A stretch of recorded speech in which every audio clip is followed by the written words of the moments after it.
October means Breast Cancer Awareness Month. And yeah, this is your reminder to check your boobs. Seriously, hands in the air, grab them, do it. But we're not stopping there. These ladies on YouTube, they're grabbing their boobs, they're ready. So we're diving into this stuff.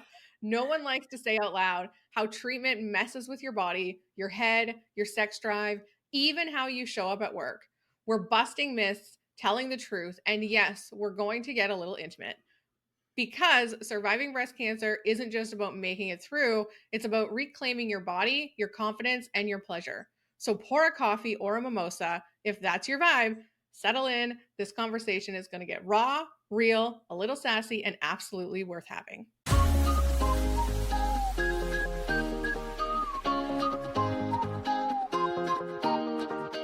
Welcome to Taboo Talks, Not Safe for Brunch, where nothing is off the table. We're diving into real conversations about sex, relationships, and self-discovery with zero shame and a whole lot of sass.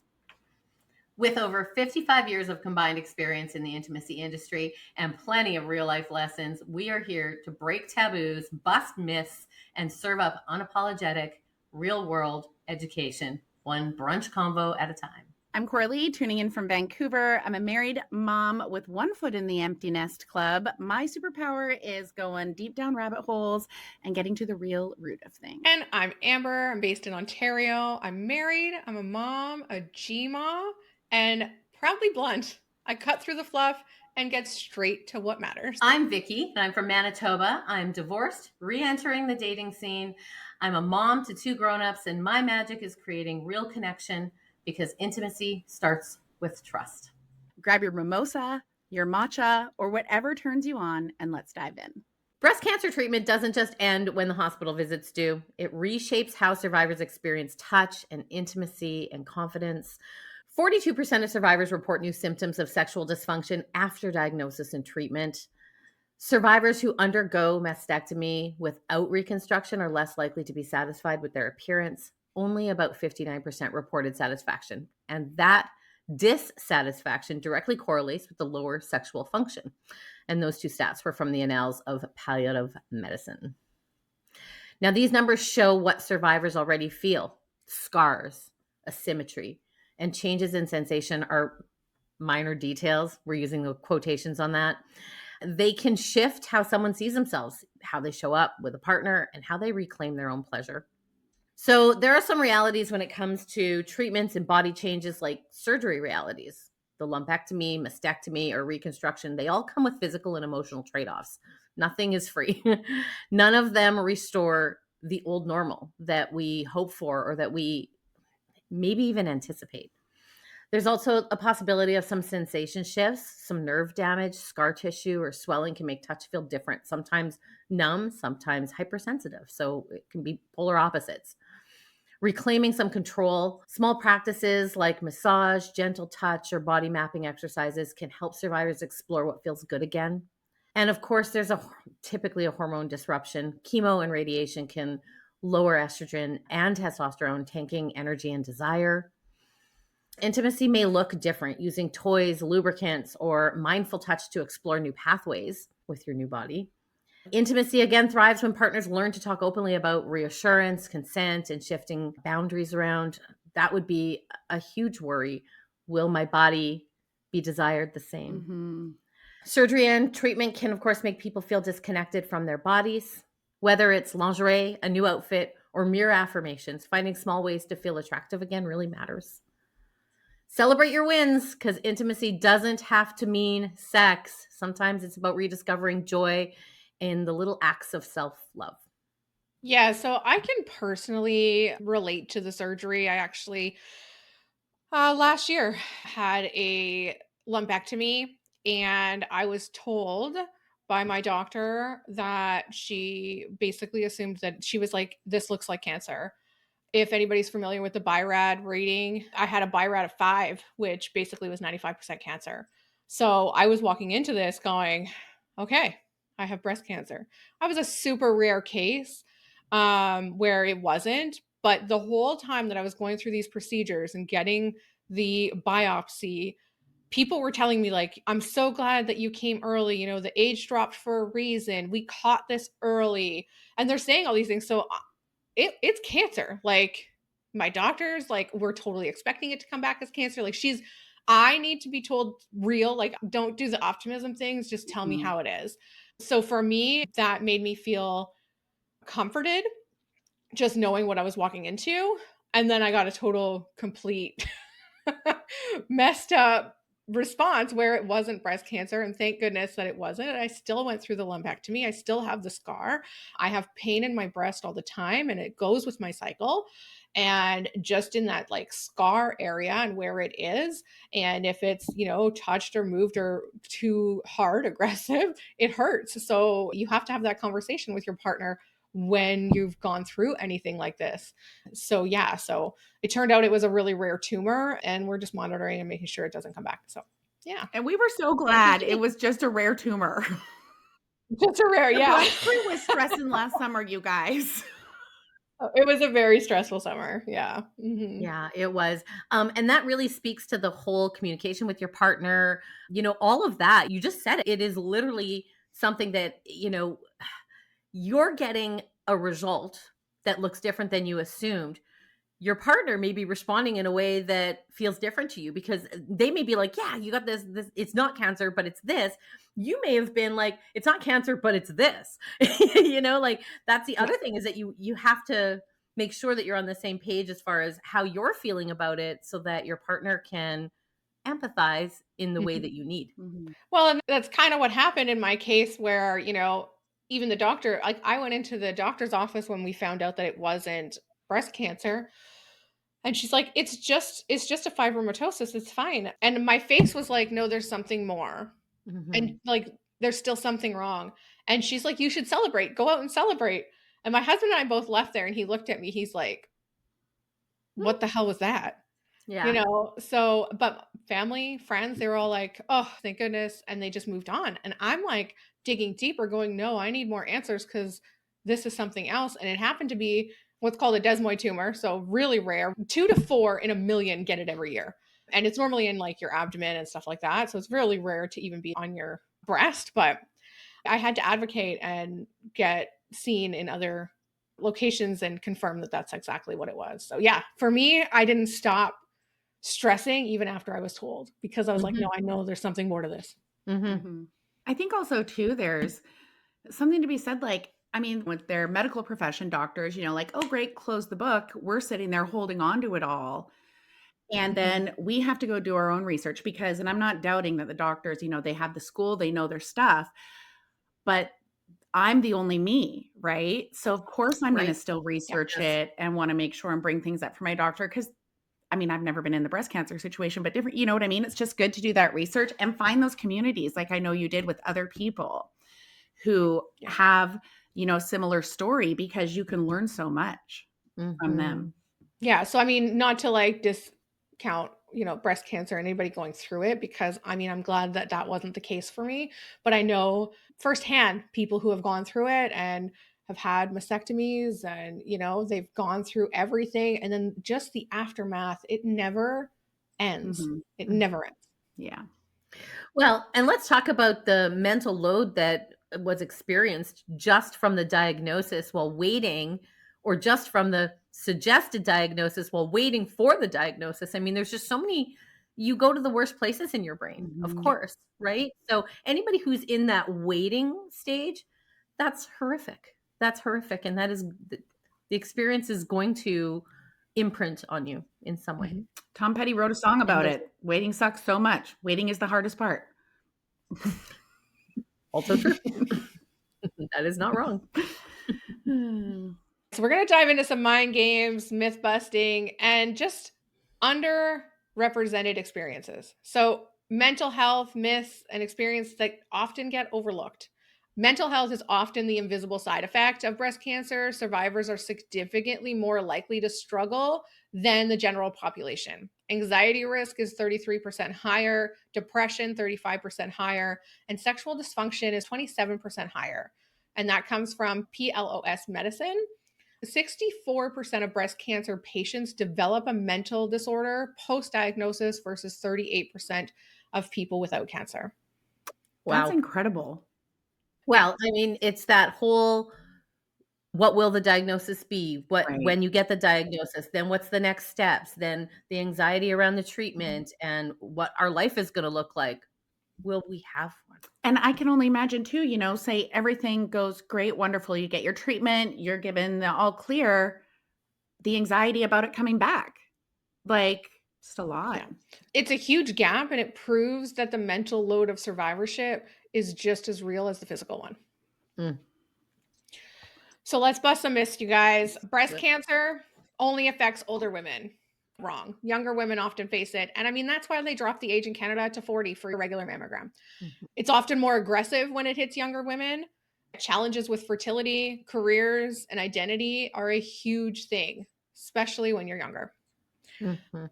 Men don't get breast cancer is another myth. That's wrong. Actually, about 1% of the cases occur in men, but stigma and lack of awareness delay diagnosis. Yeah. Myth number 3, mammograms are excruciating, so why bother?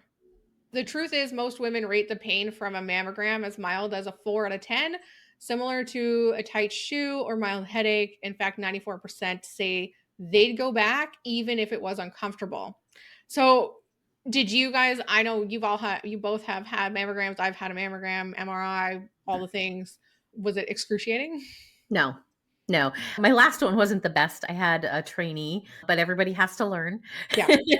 But it wasn't excruciating by no means. I would say it was worth it because I did have to have a secondary, and I am going for the triple threat next month. I'm going to do it until they're happy with the results. Yeah, I just had my first one last year, and I actually booked it the day Amber got her results, because when she said that, so when I went, oh shit, I'm 49 and I've never had one, because it's one of those things you think of and then you forget. So I booked it that day. No, it was not. I mean, it wasn't, glamorous. I also had a trainee, but I'm always like, let the students learn on me. I don't care. Absolutely. It wasn't uncomfortable, but I find this so funny because who is saying that they're excruciating? Because I'm going to guess it's the same people who also say getting a chunkier cervix cut out is pain-free. I just feel like those are the same people.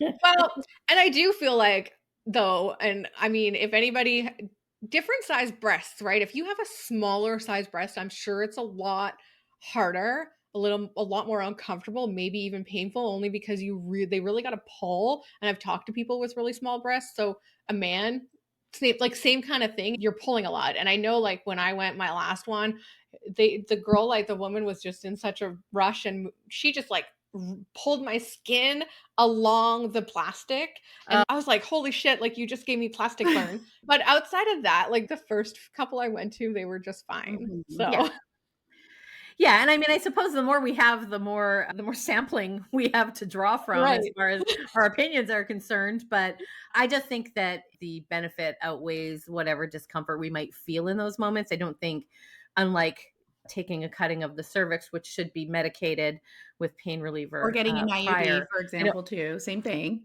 or an IUD. Yeah, I think that this scenario, I think that for most people, this is something that we can tolerate for the benefit of knowing that we're well. Mm-hmm.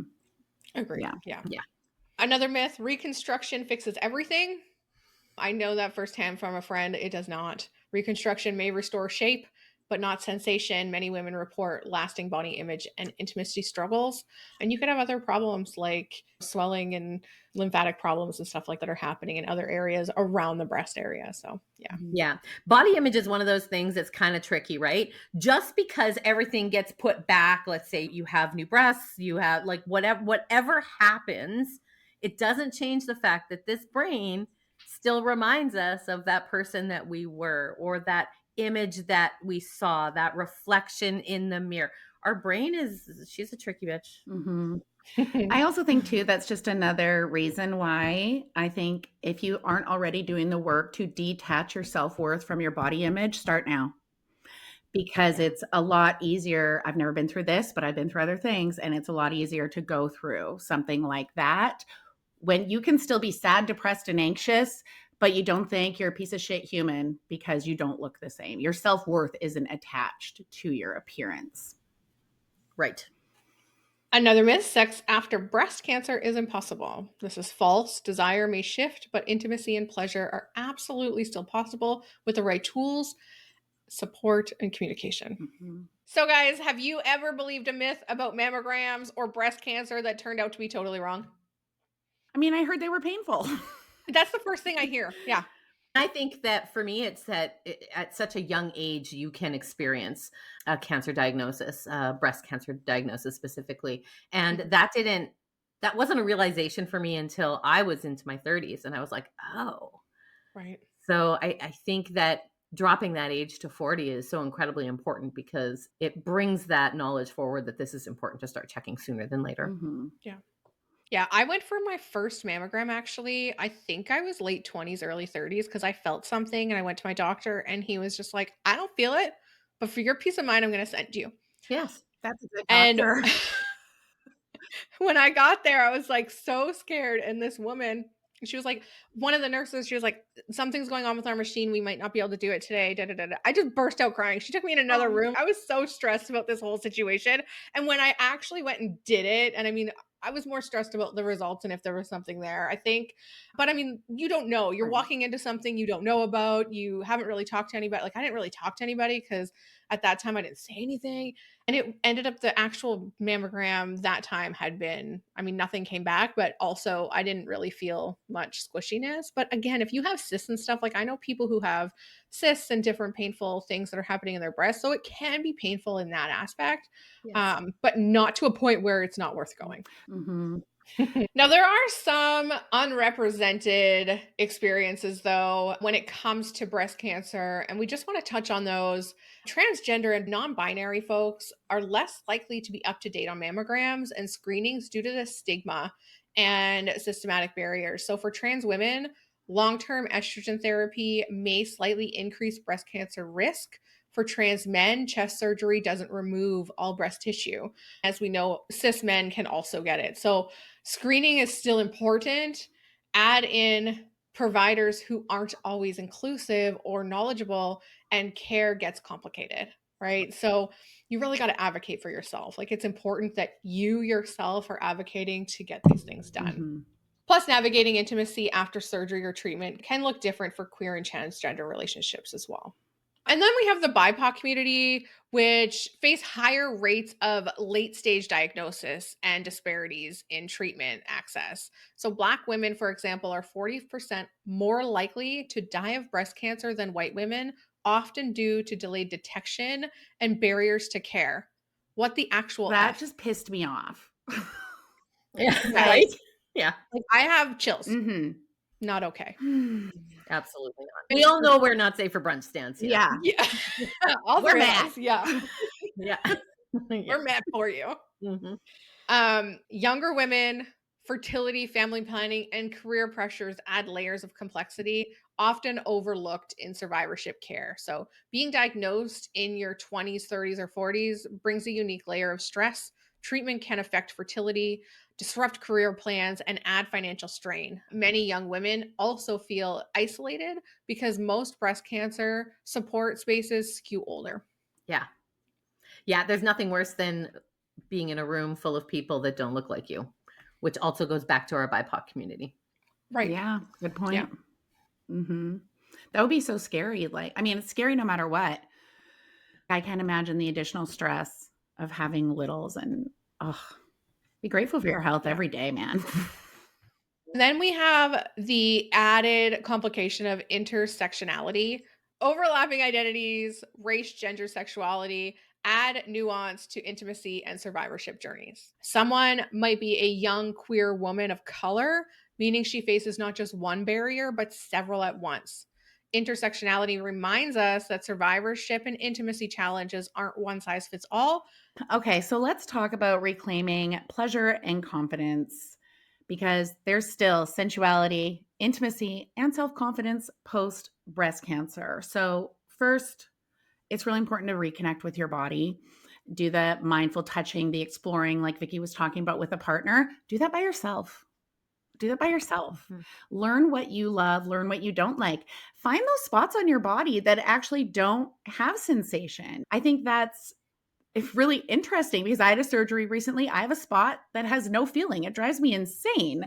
And I think kind of running over those spots, it just makes the sensation different. It's kind of like when you lose a toenail and it's so sensitive right away, but then the more sort of like that. Get into some movement practices, yoga, pelvic floor exercises, stretching to feel good. Go to physio. You're going to get some really great, simple exercises that you can do that I love stuff like that, whether it's the pelvic floor exercises, physio, because you're getting a workout and you're doing good for your body, but you're not sweating. You can watch a hockey game while you're doing it. So it's, oh, it feels good. I know I'm doing good for my body. And you can multitask while you're doing it. So those things are all going to help you get into a better spot again so that you can get as close to the old you as you remember. And always celebrate the small victories. When you notice a new sensation on that spot that didn't have any before, that was numb, maybe you notice something new, celebrate that. Maybe you notice that touch on your vulva or vagina is coming back, feeling more. All those little things. Maybe you notice that you're coming back and that you want to be hugged, like a really good hug again. Maybe that was something you couldn't tolerate when you were like all stressed out. All those little things matter. You want to reclaim your sexual confidence, your pleasure, your libido, because it might be shifted, but it's not gone. You can incorporate vibrators, lubes, massage tools, all sorts of other stuff. And one thing I think that's really important that a lot of people don't know, and I didn't know until, this career, this job, talking to people, that a lot of times with the treatment with chemotherapy, it dries out the body, right? So a lot of women have a lot of vaginal pain as their vaginas and the vulva area dries up. So it's very, very common for women post-treatment to buy dilators to be able to stretch that tissue out again. So it's okay to use any of that. It's okay to use a pleasure serum or a lubricant or toys, anything to kind of wake your body back up. And just make sure whenever you're playing, you're going to experiment safely with touch. You're with a person you're comfortable with. You got boundaries, all that stuff. Make sure that you're telling your partner what feels good and what's off limits. Have those communications. It's the C word we all love here. So, tell them what feels good and what's off limits. Your partner isn't going to test your limits until you're ready to test your limits. Reassure your partner. We're talking about this and how it affects us, but it also affects our partners a lot, because when we are getting this news that we have this thing wrong, when our brain's going somewhere, their brain's going somewhere too. And everyone's checking in on us, but not a lot of people are checking in on them, right? I mean, of course, we're the priority. They need to be reassured. They need to talk about how they're feeling. And that's a great conversation to have with them. And also too, for me, for the couple of friends I have, humor, playfulness, it's going to ease the tension, help maintain the intimacy. You got those little inside jokes with your honey. Those are always fun. I can just imagine that if I was in this situation, I would be talking to my boobs. Like, what do you think about what's happening? This is Freddie. This is Eddie. We'd be having a conversation. We'd be talking. And I would probably be making them talk to my husband too, because you're so stressed out. The laughter is going to reduce the stress. I had a friend who had breast cancer, and she was very transparent about it. And she was hilarious.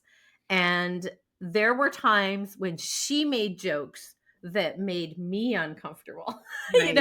because her humor was her way of managing. It was her way of acclimating to the experience that this world was giving her. And until the day she passed, she was one of the lightest, most incredible spirits I have ever met in my entire life. And I just think that her humor extended her stay on this earth. If she really tried to enjoy every last moment, and she had us laughing until the last day. And I just think that's important. A little gratitude. Gratitude makes the world go round. So some things you can do every day is a little self-care ritual. Doesn't matter what it is. It can be less than 5 minutes a day. Maybe you're not a big skincare person. You are going to do your skincare that day. Just something small that's just for you that is going to give you your confidence boost. It, like I said, don't have to do your hair, your makeup, whatever. It's the little thing that is just a boost to you. Celebrate your body every day, not just the special moments every day. every single day because your body's the reason you're here. It's the reason we're all here. And yeah, sometimes we want to be like, what? But it's still here. We're still here. So some final steps towards getting into some empowerment. Reclaim that pleasure. It's an act of self-love. It's good for you. Those small steps, they're going to lead to big shifts. So those micro moments that we were talking about earlier, micro moments of confidence, micro moments of touch, tiny drops fill the bucket. We were always waiting for this big waterfall of something when it's not. It's tiny drops in everything. The tiny drops of good are filling the bucket. So enjoy all those little moments. And remember to always define your sensuality on your own terms. What we say is sensual or sexy, that isn't true for you. Maybe not. But everyone is their own person. So you have to define what that looks like for you post-cancer. And I think one of the best ways you can do that is by just filling your brain with knowledge, not only about the experience, but from other people who have been there. Because I think when you hear those experiences, it helps you understand your own better. So how do you guys talk to your partner about intimacy when your body feels different? Well, for me, I was very blunt and I'm like, this is off limits, this is off limits, this is off limits, but we can do this and this. And I was just open communication, really honestly, like just being honest, and I'm not comfortable with this, but I'm comfortable with this. And I mean, he was cool. He was like, cool, we still get to do it. All right, let's go. You know? Yeah. Oh, the operation's not shut down? Excellent. Yeah. You know what, you guys? I'm listening to all of the conversation around this and the empowerment behind loving your body and feeling sexual in it. And I'm literally sitting back here thinking, I have had other concerns, other health concerns in my life that have definitely imprinted on me. This one I think would be really tough for me. And I just want to say that if there is someone out here that says, or is listening and thinking, there's just no way that I can embrace my body like this. I'm trying so hard, or I'm not even going to bother trying. I get you, because I think that there's a little piece of me that would just shrink. And I would need the encouragement of my friends, my family, probably a therapist, my doctors, my partnership, whatever that looked like. I think I would need an incredible amount of emotional support to accept the new me in that version as I was going through it. I really think I would struggle with that. I just don't want to discount that. Yeah. I think that's really normal. I think that's almost expected, you know? I just, as I was listening, I was just like, ugh, I would just be devastated. I think that our bodies and our breasts are just such a big part of oftentimes our interactions with a sexual partner. I don't know how I'd respond to that. And the chances of a partner being totally whatever, cool, like we'll listen to your list of to-dos and what's allowable and what's not. And I think that's great. But I think it would be me that would struggle getting past it. Anyway, right. Just my thoughts. That's fair. Well, and I think that's too is why it's important to do the work now. Do something little every day. Because no matter what, we're all going to go through something where our body doesn't look the same. And if we're lucky, it's just wrinkles. Right. If we're lucky, it's just wrinkles. All right, Not Safe for Brunch crew. That's a wrap for today's breast cancer deep dive. And remember, knowledge is power, and so is a little sass when life throws you curveballs. Whether you're a survivor, supporting someone, or just here to learn, take a moment to love your body, check your boobs, and talk openly about what matters. Thanks for pulling up a seat at the Taboo Talk Not Safe for Brunch table. If today's chat made you laugh, think, squirm, or all three, do us a solid, like, follow, and leave a review. It's basically the podcast world's version of a good tip. Want more juicy, unfiltered conversations? Tap the link in the show notes and sign up for our weekly newsletter, your VIP pass to what didn't make it on the air. Brunch isn't just about the bites and bubbles. It's about showing up real, raw, and ready to talk about what really matters. So until next time, keep it bold, keep it curious, and definitely keep it not safe for brunch.